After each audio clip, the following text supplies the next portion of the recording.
Shalom, puji Tuhan untuk kesempatan yang berharga di mana kita boleh kembali mempelajari firman Tuhan. Senang sekali boleh kembali menyapa sahabat-sahabat sekalian yang rindu untuk mengalami keteduhan hati. Sebelum kita akan mempelajari firman Tuhan, mari kita tunduk kepala dan kita berdoa. Bapa Tuhan kami, Allah yang maha baik, Tuhan yang penuh kasih, kebaikan, dan kemurahan. Kami datang ke hadapan hadirat-Mu, memohon pertolongan-Mu, supaya ketika kami akan mempelajari firman Tuhan, maka dimampukan, disanggupkanlah kami untuk dapat mengambil pelajaran-pelajaran penting bagi kehidupan kami. Di dalam nama Yesus Kristus kami sudah berdoa. Amin. Saudara-saudaraku yang dikasihi oleh Tuhan Yesus Kristus, pada saat ini kita akan mencoba untuk mempelajari suatu topik yaitu rindu pulang ke Taman Eden. Kalau kita baca deskripsi tentang Taman Eden sesuai dengan yang dicatat di dalam Kejadian 2 ayat 8 sampai ayat yang ke-10, di sana dikatakan, selanjutnya Tuhan Allah membuat taman di Eden di sebelah timur. Disitulah ditempatkannya manusia yang dibentuknya itu. Lalu Tuhan Allah menumbuhkan berbagai-bagai pohon dari bumi yang menarik dan yang baik untuk dimakan buahnya. Dan pohon kehidupan di tengah-tengah taman itu, serta pohon pengetahuan tentang yang baik dan yang jahat. Lalu ayat 10. Ada suatu sungai mengalir dari Eden untuk membasahi taman itu, dan dari situ sungai itu terbagi menjadi 4 cabang. Lalu kemudian dijelaskan ada 4 cabang dari sungai itu. Ayat 11. Yang pertama namanya Pison, yakni yang mengalir mengelilingi seluruh tanah Hawila, tempat emas ada. Dan emas dari negeri itu baik. Di sana ada damar bedola dan batu krisopras. Nama sungai yang kedua namanya adalah Gihon, yakni yang mengalir mengelilingi seluruh tanah Kush. Lalu yang ketiga namanya adalah Tigris, yakni yang mengalir di sebelah timur Asyur, dan sungai yang keempat namanya adalah Efrat. Kata Eden sendiri itu berarti pleasure atau sukacita atau kesenangan. Jadi saudara bisa bayangkan, taman ini adalah tempat sebenarnya untuk mengalami kesenangan, untuk mengalami sukacita, untuk mengalami damai sejahtera bagi manusia yang pertama, yaitu Adam dan Hawa. Dan kalau saudara perhatikan dari apa yang kita baca tadi, ternyata ada 4 sungai yang keluar dari Taman Eden. Mari kita lihat masing-masing nama dari sungai ini dan melihat artinya atau maknanya dari bahasa asli Alkitab Perjanjian Lama, yaitu bahasa Ibrani. Nama yang pertama adalah Pison. Pison ini adalah artinya to increase atau untuk bertambah. Demikianlah makna dari sungai yang pertama.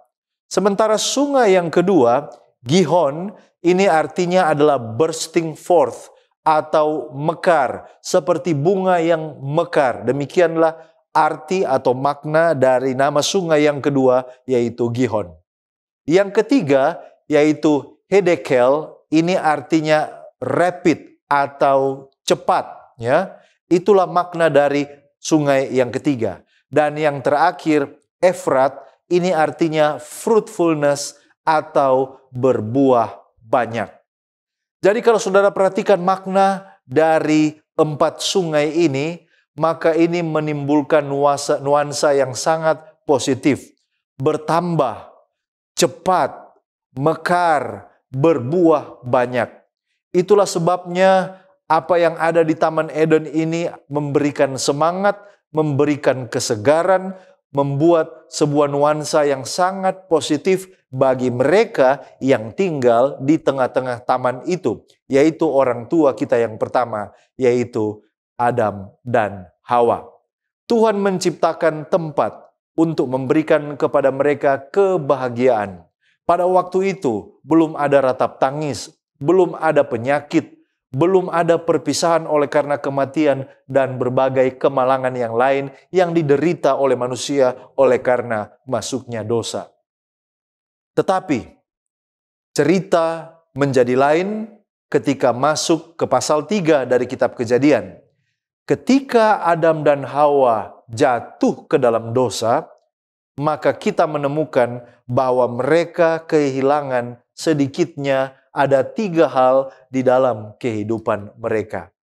Yang pertama yang mereka kehilangan adalah akses kepada buah pohon kehidupan atau yang menjadi makanan mereka pada waktu itu.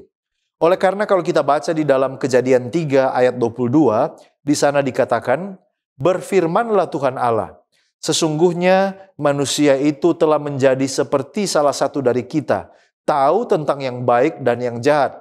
Lalu, maka sekarang jangan sampai ia mengulurkan tangannya dan mengambil pula dari buah pohon kehidupan itu dan memakannya, sehingga ia hidup untuk selama-lamanya."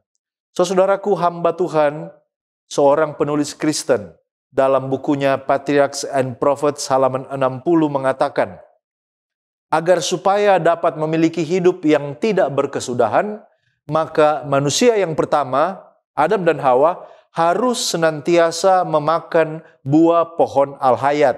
Oleh karena apa? Tanpa itu, daya hidupnya akan berangsur-angsur berkurang, sampai akhirnya seluruh hidupnya hilang lenyap. Jadi mereka kehilangan akses kepada makanan, tetapi mereka juga kehilangan akses untuk memelihara kehidupannya kekal selama-lamanya. Dengan tidak memiliki akses kepada makanan ini, maka kehidupan mereka menjadi terbatas, mereka berangsur-angsur berkurang di dalam tenaga, di dalam vitalitas hidup, dan pada akhirnya mereka mengalami kematian. Itu yang pertama, mereka hilang di Taman Eden. Yang kedua, mereka kehilangan komunikasi langsung bersama dengan Tuhan atau hubungan yang rusak.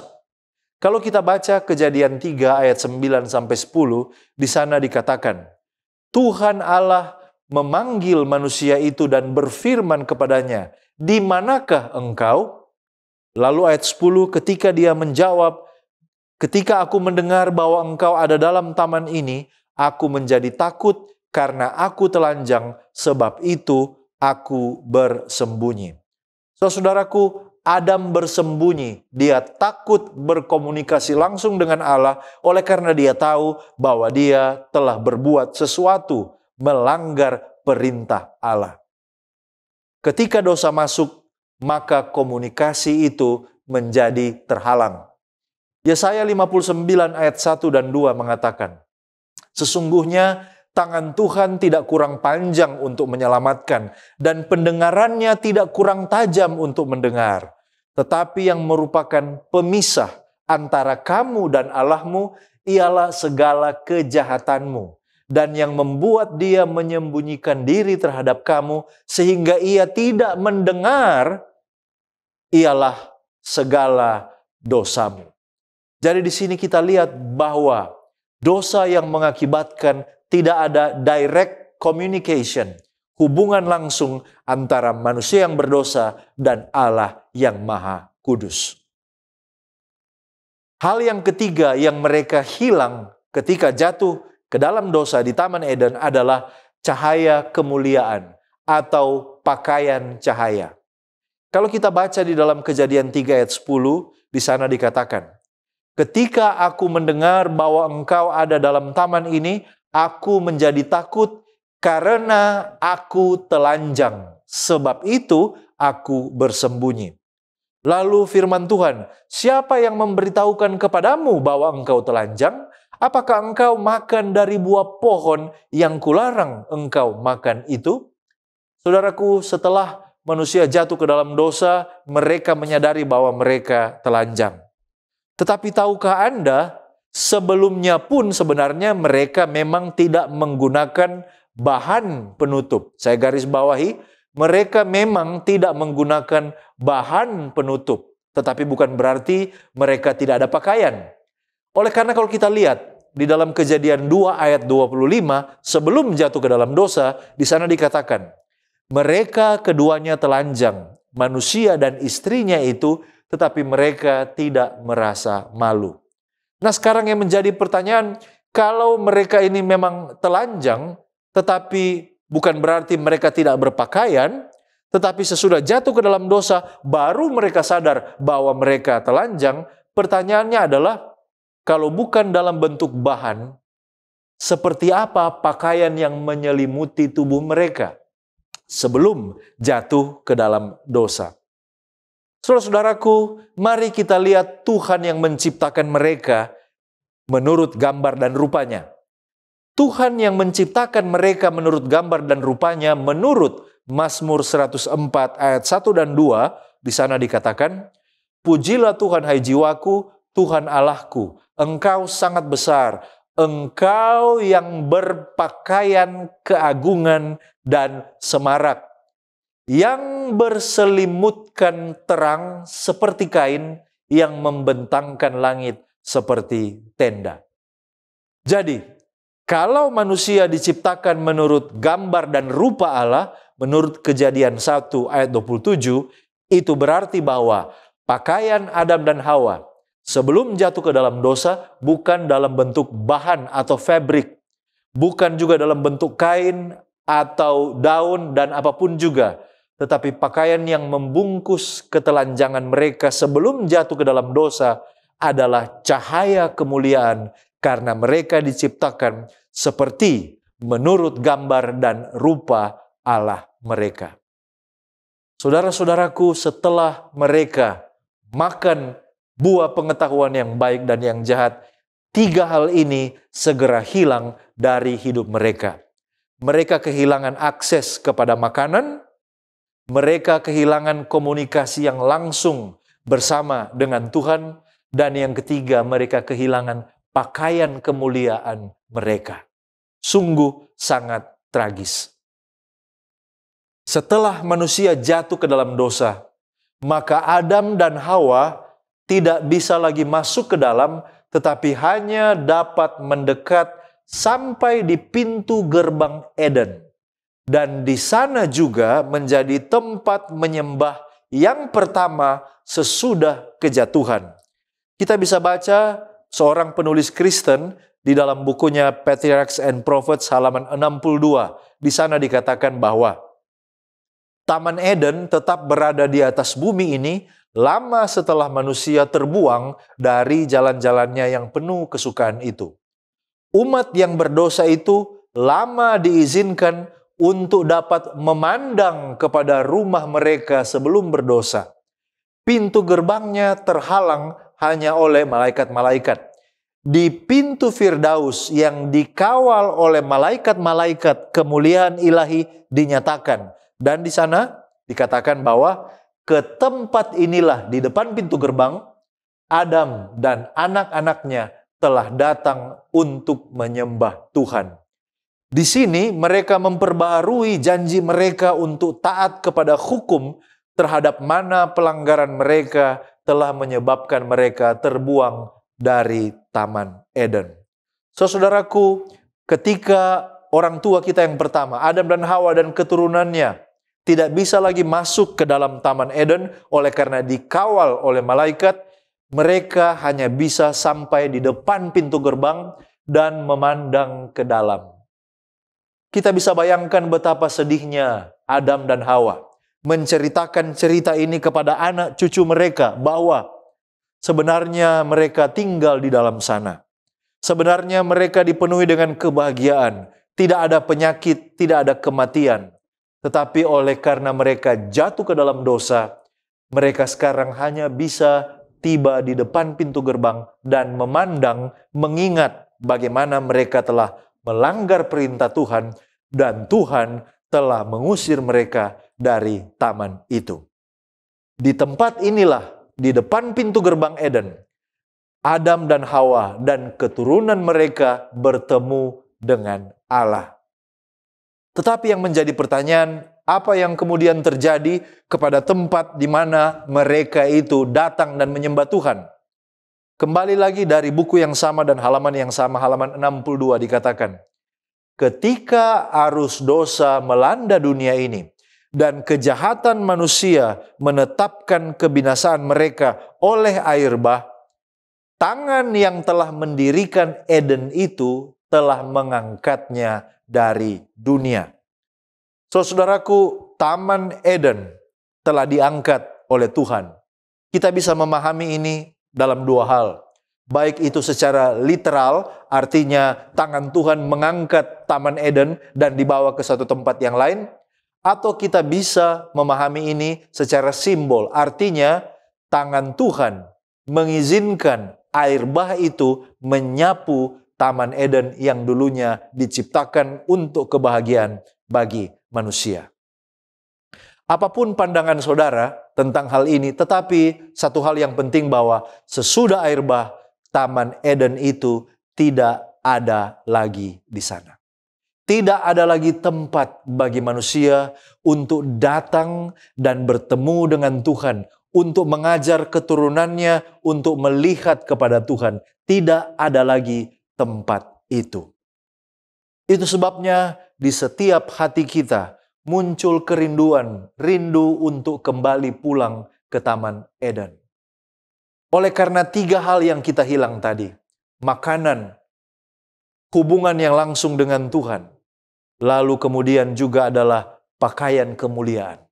Di dunia ini saudara dan saya bergumul siang dan malam supaya kita bisa dapat makan, supaya kita memiliki hubungan yang berarti bersama dengan Tuhan, supaya kita boleh bercahaya, supaya kita membanting tulang untuk memperoleh sesuatu untuk kita pakai di dalam hidup ini. Sebenarnya setiap kali terbit kerinduan bagi kita untuk memiliki makanan yang dapat memuaskan bukan hanya secara fisik, tetapi juga kebutuhan jiwa kita. Kita rindu kembali ke Taman Eden. Sebenarnya setiap kali kita memiliki kerinduan, ingin berbicara kepada seseorang, seseorang yang bukan hanya mendengar, bukan hanya mengerti, tetapi juga dapat menawarkan jalan keluar bagi setiap pergumulan yang kita hadapi, kita sebenarnya rindu untuk kembali pulang ke Taman Eden. Sesungguhnya kalau ada kerinduan dari diri kita ingin bercahaya, kerinduan untuk tampil menonjol, kita diciptakan bercahaya sebelum jatuh ke dalam dosa. Kita rindu untuk kembali ke Taman Eden itu. Namun demikian, tiga hal ini hilang ketika manusia jatuh ke dalam dosa. Tetapi ada satu kabar baik yang saya mau sampaikan kepada saudaraku pada kesempatan ini. Bahwa ada satu pemberian yang walaupun telah jatuh ke dalam dosa, tetapi pemberian itu belum diangkat dari manusia. Pemberian itu masih tetap menjadi bagian kita. Dan itulah sebabnya pemberian itu juga relevan untuk kita yang hidup di zaman sekarang ini. Pemberian ini tidak dibatasi oleh suatu tempat tertentu. Oleh karena kalau itu suatu tempat, maka tidak semua orang dapat mengaksesnya. Pemberian itu adalah di dalam bentuk waktu. Supaya setiap orang dapat mengaksesnya, karena setiap orang memiliki waktu yang sama 1 kali 24 jam.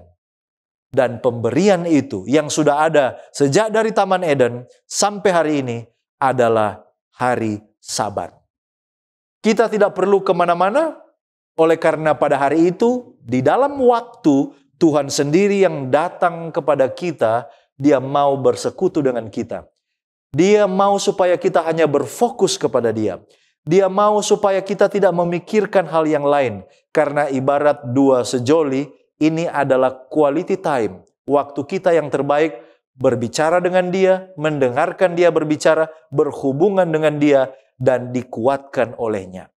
Secara fisik kita dipulihkan, dan secara rohani kita dikuatkan. Saudaraku, ini adalah berkat. Itu sebabnya, kalau saudara rindu situasi Taman Eden, kalau saudara rindu untuk kembali ke Taman Eden, Tuhan mengundang saudara, bukan setahun sekali, bukan sebulan sekali, tetapi Tuhan mengundang saudara dan saya sekali setiap akhir pekan, pada hari Sabat, untuk menikmati kembali Taman Eden yang sudah hilang itu, sambil memandang ke depan dengan pengharapan dan iman bahwa suatu saat nanti Eden akan dipulihkan, penderitaan akan selesai, dan kita akan hidup kekal selama-lamanya bersama dengan Tuhan, tidak lagi terpisahkan. Tetapi sambil kita menunggu waktu itu, kita perlu untuk latihan di dalam persekutuan dengan Dia setiap akhir pekan pada jam yang kudus, pada hari Sabat, menikmati sukacita iman untuk tidak memikirkan semua beban kehidupan dan hanya berhubungan dengan Tuhan. Fokus kita, emosi kita, intelektual kita, fisik kita, semua beristirahat untuk ditujukan hanya kepada Tuhan. Hari Sabat adalah penyembahan kita, dan penyembahan ini membawa sukacita di dalam kehidupan saudara dan saya. Eden yang sudah hilang, tetapi cicipan surga dapat kita nikmati walaupun kita masih berada di atas dunia ini ketika kita masuk di dalam perhentian hari Sabat. Mari kita tunduk kepala dan kita berdoa. Bapa Tuhan kami, sungguh kami rindu untuk menikmati Taman Eden yang sudah hilang itu. Walaupun ada banyak hal yang hilang dan tidak atau belum bisa dikembalikan, tetapi kami bersyukur ada satu pemberian Tuhan yang masih ada sampai hari ini, yaitu hari Sabat.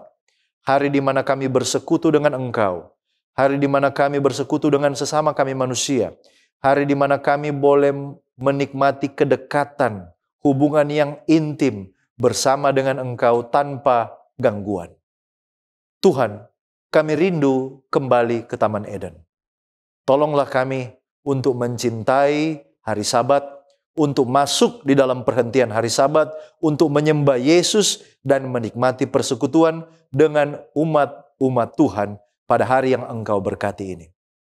Berkati sahabat-sahabat kami yang mengikuti program ini, biarlah Tuhan akan memberkati kehidupan mereka. Apapun yang menjadi pergumulan hidup mereka, mereka mengandalkan Tuhan senantiasa. Dan Tuhan berjanji bahwa apabila kami mengandalkan Tuhan, Tuhan akan turun tangan dan memberikan jalan keluar untuk setiap pergumulan yang kami hadapi, memberikan kami damai sejahtera hari ini dan seterusnya. Terpujilah namamu. Di dalam nama Yesus Kristus, kami sudah berdoa dan mengucap syukur. Haleluya. Amin.